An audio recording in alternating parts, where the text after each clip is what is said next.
In the 1980s, the Vishwa Hindu Parishad, a body linked to the BJP via the RSS, launched a movement to reclaim a site in Ayodhya, considered Lord Ram's birthplace, to erect a temple dedicated to Ram Lala. The newly formed BJP became the political face of the campaign.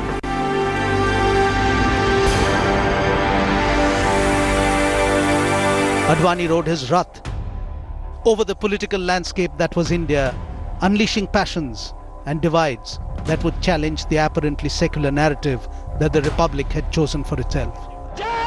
When Advani had let the genie of Hindu majority out of the bottle, he had also aptly positioned the BJP to reap the electoral benefits that followed the renewed polarization of society.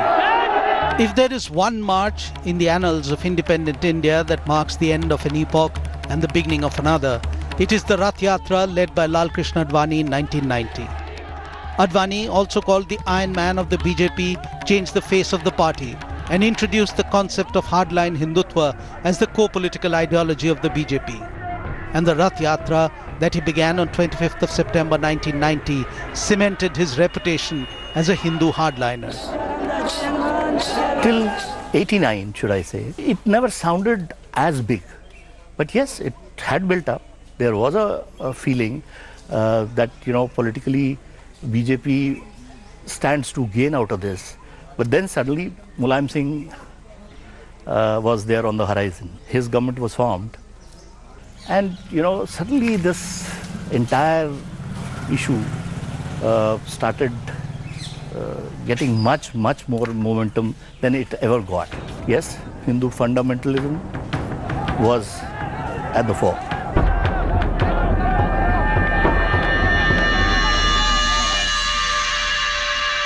In Delhi, the Janata Dal Prime Minister VP Singh, who headed a five-party minority coalition government, counted on outside support from the left parties and the BJP to stay in power. He was under pressure from his political opponents as well as allies to bring about an immediate halt to the Yatra. A decision that was fraught with danger for the stability of his government. But the clamour was that the Rath Yatra was fomenting communal hatred. It was pitting Hindus against Muslims. He started in a very mild fashion in Gujarat. He didn't make any provocative statements. So it was not known at that time what is the nature, because earlier also programs of carrying bricks and all were there, and even the left governments allowed it. Its real nature came later on,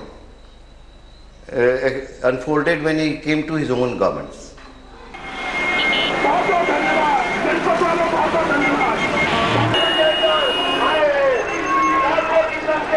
As Advani and his Rath crossed state after state, it became a matter of not only law and order in the country, but a question of political expediency.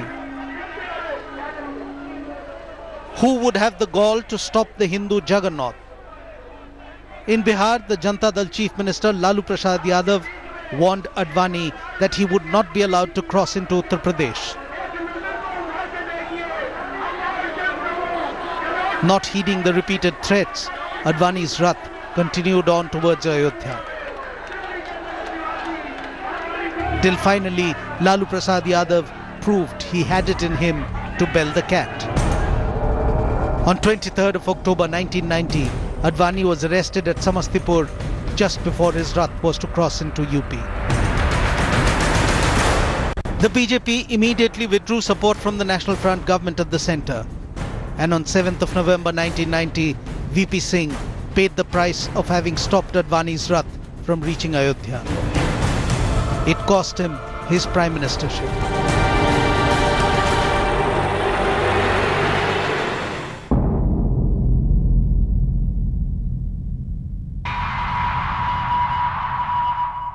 The twin towns of Ayodhya and Faizabad began to resemble a fortress as the Janata Dal Chief Minister Mulayam Singh fortified the area around Babri Masjid to stop car sevaks from reaching the site.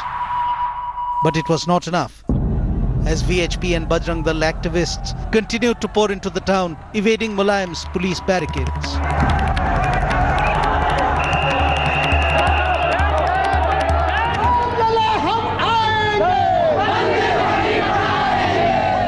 On October 30th, 1990, thousands of car sevaks thronged the Hanuman Gadi crossing. Despite the curfew, first-time BJP MP Uma Bharti, VHP Joint Secretary Ashok Singhal, and Swami Vamdeo of the RSS led about 15,000 car sevaks towards the Babri Masjid. A few car sevaks even managed to climb the dome of the mosque and unfurl a saffron flag on top. उस दिन मेरे ख्याल से 2 जत्थे निकले थे, एक हनुमान जी के मंदिर के सामने से, एक थोड़ा साइड से ऐसे बगल से निकला। जो बगल से निकला था उसमें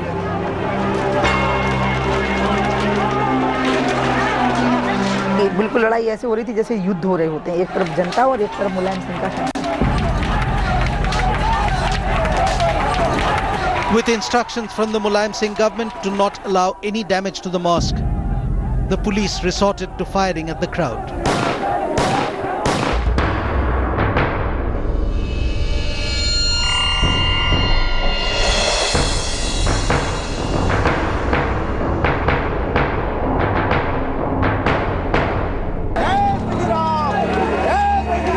The incident earned the Chief Minister of UP the title of Mullah Mulayam and would cost him his seat. At the centre, with the BJP having removed outside support, the VP Singh government lost its vote of confidence in Parliament and general elections were announced.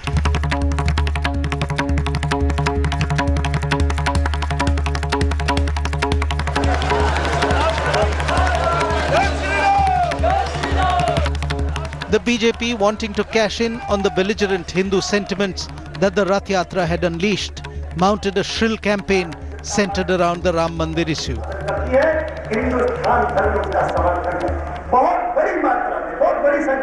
ये लोग कहते हैं कि आप Hindu vote bank बना रहे हैं। मैंने कहा मैं हिंदू वोट बैंक नहीं बना रहा हूं, मैं पेट्रियोटिक वोट बैंक बना रहा हूं, मैं national vote bank.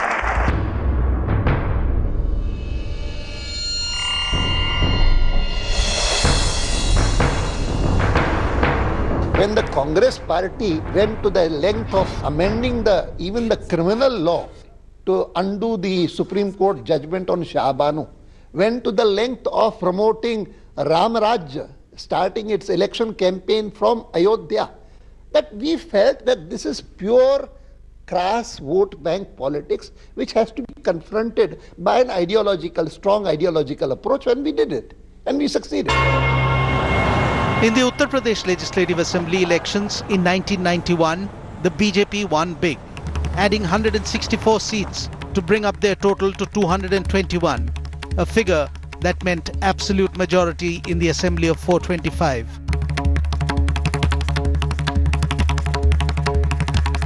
Kalyan Singh was brought in as the chief minister, and the BJP credited its electoral success to its promise of a Ram Rajya.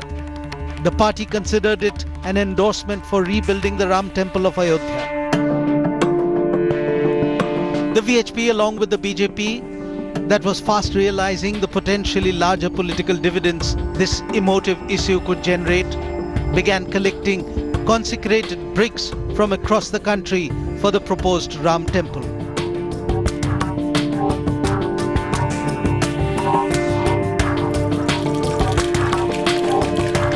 A resolution on Ayodhya for the first time, concluding with the appeal, why not the government of India adopt the same attitude to Ayodhya which the first government of Free India adopted towards Somnath. Pandit Nehru or Maulana Azad did not become communal on that account because they recreated Somnath. Similarly, there should be no difficulty this time also. The 1991 general elections saw BJP add 35 more MPs to its Lok Sabha tally, taking their strength to a sizable 120. The tally may have been higher but for the assassination of Rajiv Gandhi. On 21st of May, one day after the first phase of polling for 221 of the 525 seats, Rajiv Gandhi was killed by an LTTE suicide bomber in Sriperumbudur, Tamil Nadu. The remaining 2 phases of polling were delayed and held in June and July. When the results came, the Congress won a sizable number of seats that were polled after the assassination.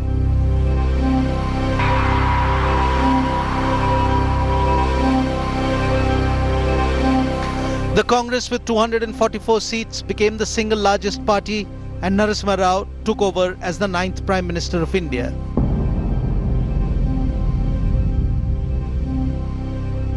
He had to depend on the promise of outside support by the Jharkhand Mukti Morcha and some independents. While the new Prime Minister chose to take a deliberately non-committal, non-confrontationist stand on the Ram Mandir Babri Masjid issue, the BJP had tasted blood with its success in the UP elections. After all, the battle cry for Ram, Roti and Insaf had placed a BJP government in Lucknow.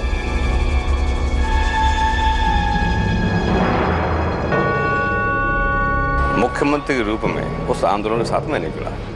आंदोलन चल रहा था तब भी, और आंदोलन चलाने वाले आंदोलन चला रहे थे, और उस आंदोलन के प्रति मेरी भी पूरी सहानुभूति थी। He was a BJP chief minister, and that he was hands in glove with the VHP, and he was really working out, the scenario as they have been developed by the Sangh Parivar at the very highest level.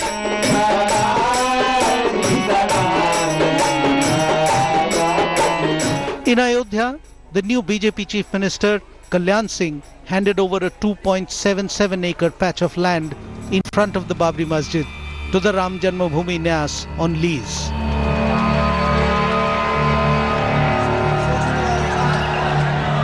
And by September-October 1991, permanent structures began coming up. The Allahabad High Court had earlier permitted the land to be used only to promote tourism and provide amenities to visitors.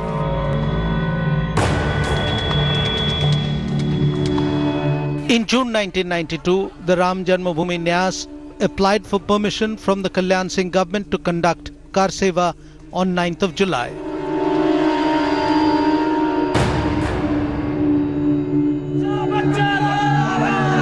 The permission was given, and hundreds, thousands of people descended on the twin towns of Ayodhya, Faizabad to be part of the ceremony.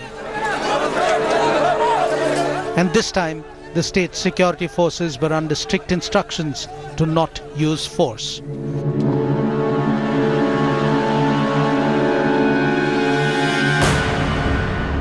Ignoring the Allahabad High Court's ban, a platform was constructed right next to the Babri Masjid.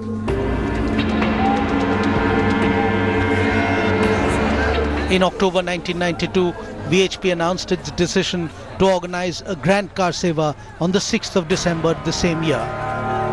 The Car Seva was to be held in what the Sangh Parivar maintained as the undisputed area around the shrine. But there were fears that in the tense atmosphere, the mosque might be damaged. Bajrangi की फौज चली गली गली में मात भवानी का गूंजा जयकारा है कहो गर्व से हम हिंदू हैं Hindus. On the 27th of November, the Kalyan Singh government submitted two assurances to the Supreme Court. First, as long as the 2.77-acre land acquisition dispute around the Babri Masjid remained unresolved, Car Seva for building the temple would not take place. Second, the state government was fully committed to safeguarding the Babri Masjid. Based on these assurances, the plea for a symbolic Car Seva was accepted by the Supreme Court.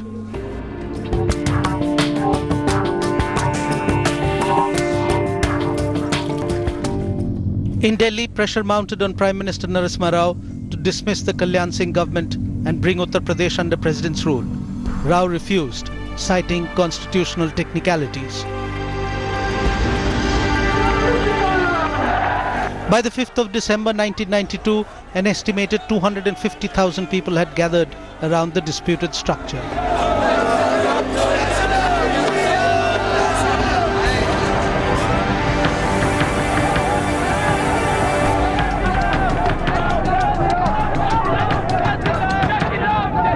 मैं अपनी कुर्बानी देने के लिए आया हूं, लेकिन मंदिर बनेगा और वही बनेगा।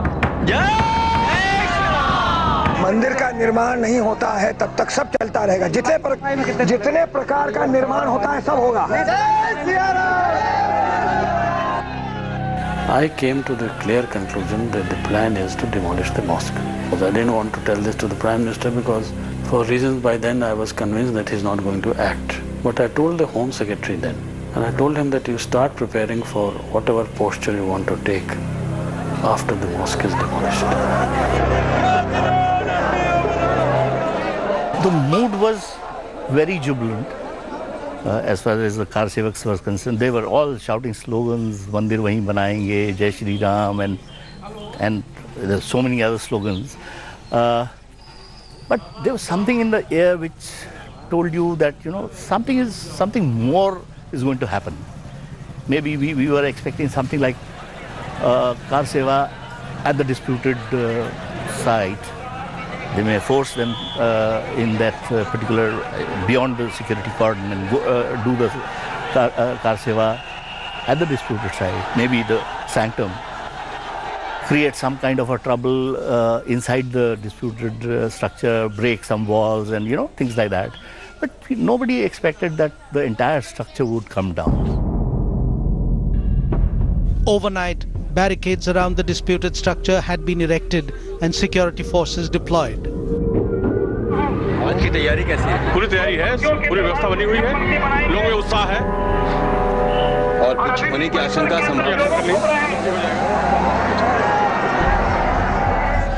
On 6th of December, people began assembling from early morning.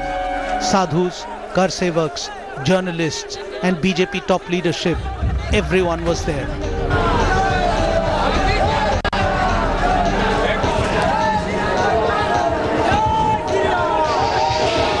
Around 11 a.m., the first of the car sevaks broke through the cordon.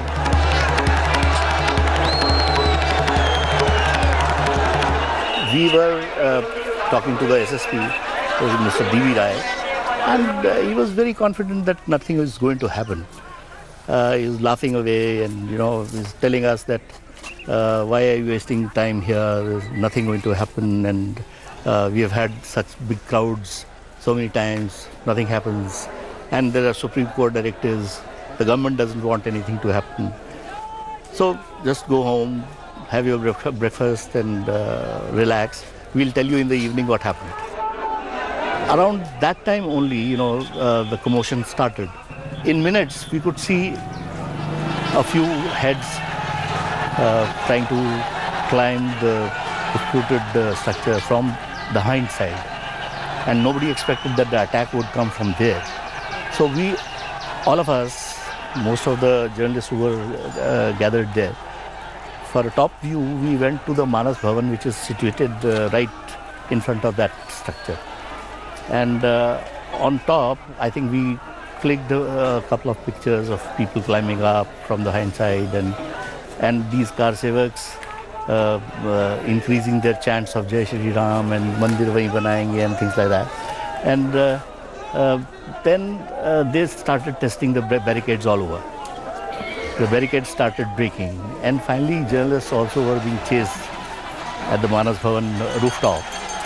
So we tried to quietly move out of that place. And just down the road, we were coming down towards this Thana so that we could be in a safer zone. So about 500 yards from this place, we were caught by the car sevaks, and a group of about 400, 500 car sevaks, they overpowered us, took away our bags, about 500 yards from this place. Then they brought us here, and here we were made to sit. Murga Banjao is what they said. Raghu Rai was here, Prashant Panjyar was there. There were a couple of photographers from Germany who the car sevaks mistook for staff of the BBC, and they were irritated by the BBC. And these guys, poor guys, had just landed in the country a couple of days before, and they didn't know what this was all about. So we tried to calm them and also calm the high tempers of the car sevaks.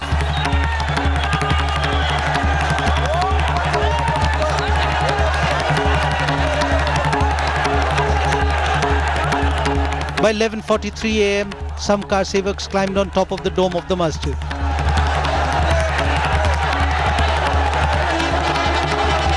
A sense of hysteria seemed to have gripped the congregation. Despite appeals by political leaders present at the scene, the car sevaks attempted to demolish the structure that the Kalyan Singh government had given assurance to the Supreme Court it would protect. Voices were barely heard over the chants of the crowd.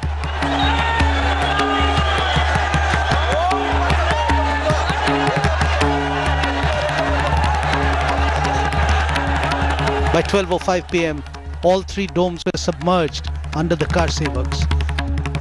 Hundreds more started attacking the base of the structure. मैं पीछे राम दीवार पे जाकर के खड़ी हो गई और मैंने कार सेवकों को कहा भी कि आप लोग नीचे उतरिए। तो वैसे मानने को मेरे हाथ में मेगाफोन था, उससे मैंने कहा, लेकिन उन्होंने मुझे हाथ से मना कर दिया। तो फिर मैंने उनको नीचे खड़ी हुई भीड़ को कहा कि इसमें नीचे बम लगा दिए गए हैं और इसलिए अब ये पूरी गिरने वाली है, तो इनको नीचे उतार दो, नहीं तो सब लोग मर जाएंगे उसमें। तो इसलिए अगर आप लोगों को स्मरण हो, उसमें थोड़ी देर के लिए सब लोग नीचे आ गए थे, वो उसी बम की धमकी से आ गए थे। मैं चाहती थी किसी भी प्रकार से ये लोग नीचे आ जावें, लेकिन मैं कब तक रोकती, क्योंकि वहाँ भीड़ बहुत थी। I tried my utmost. All appeals were made from my side, from the RSS side, from the Vishwa Hindu Parishad side, in all languages, but no response, and it went on. And then when I asked the police officials who were there, I would like to go and stop them there. He said, no, we can't allow you to go.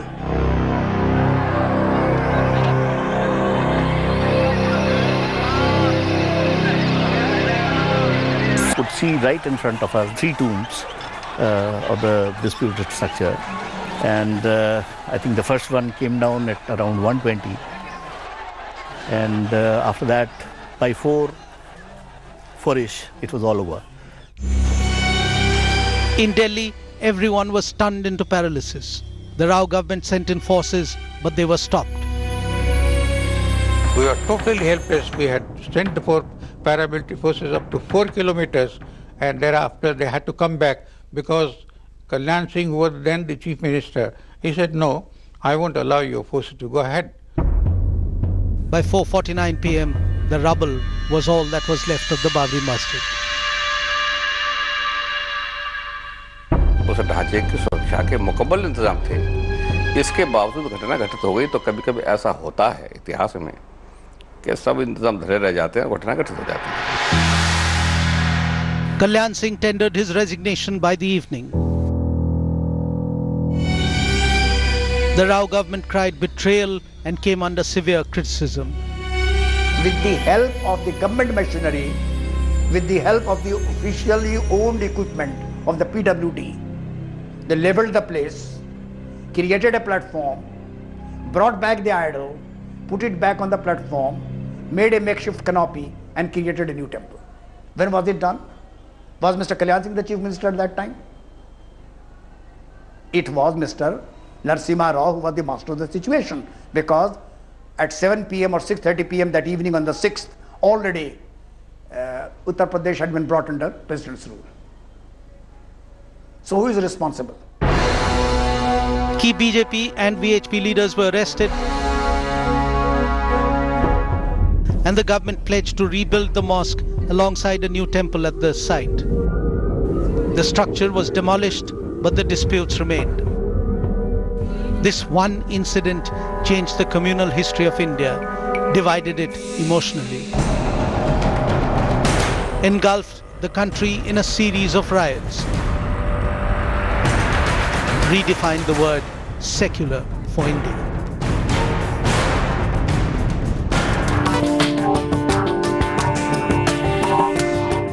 Thanks for watching the video. For more such news and updates, please like, share and subscribe to India Today. Also check out our other great videos from our channel. We know you will love to.